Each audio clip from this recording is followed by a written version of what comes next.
বিচার বাড়িতে হবে দৌলতপুর কুষ্টিয়া 32 লাখ টাকা নিচ্ছে 25 লাখ শালা গরিব মানুষের টাকা নিচ্ছে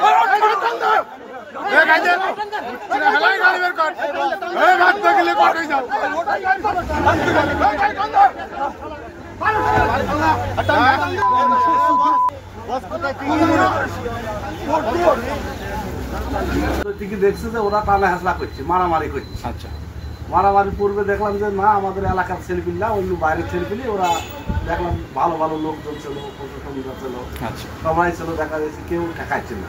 আমরাও দেখি গুলি চলে আসলাম, মাছ ধর করিনি, ওকে টেনে তুলে নিয়েছে চলো। আদালতে তার বিচার চলছে, তাকে আবার টেনে নিয়েছে নিয়ে যাওয়া, এটা গাইড জোর। ওয়ালটন এখন দেশের সীমানা পেরিয়ে পৌঁছে গিয়েছে 50টিরও বেশি দেশে। ওয়ালটন, ঘরে ঘরে বিশ্বজুড়ে। যেমন হচ্ছে আমার ভাই, ওনার ছোটে নিয়ে আসছিলাম, ওনারে হচ্ছে জজ সাহেব ওনারে হচ্ছে জামিন দিছে 1 মাসে। যখন উনি বাড়ায় চলে আসছে, ওনারা প্রায় সাক্ষী শপথ নিয়ে প্রায় 10 থেকে 12 জন ছিল, গাড়িও ভাড়া করে নিয়ে আসছিল।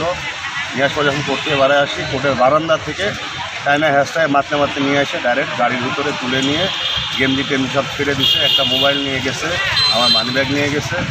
অলরেডি ওরা প্রচুর মারধর করছে, আমারও মারধর হচ্ছে। এটা বই হচ্ছে বিদেশ যাওয়া বাবদ টাকা দিছিল একজনা, কিন্তু এরা টাকা দিছিল পারভেজ ছিল দিয়ে পুরা সাক্ষী টাক্ষী করে এরা প্রায় 27 থেকে 28 লক্ষ টাকা কী করছে। এটা যে প্রুফ দিছে সেটাও ফেক।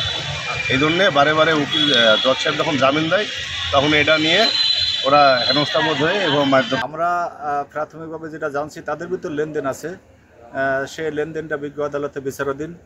এ বিষয়ে বিজ্ঞ আদালতে ফয়সালা দিবেন। বাট তারা যে একটা কাজ করছে, একজনকে মারপিট করে তুলে নিয়ে গেছে বা অপহরণ করে নিয়ে গেছে বা তুলে নিয়ে গেছে, এই বিষয়টা আমরা অতি দ্রুততার সাথে, আমাদের পুলিশ দ্রুততার সাথে তাদেরকে গ্রেপ্তার করছে এবং আইনের আওতায় আনছে। আমরা যেহেতু তারা আমাদের নিয়ন্ত্রণে আছে, তাদের বিরুদ্ধে আইনগত ব্যবস্থা প্রক্রিয়া দিব।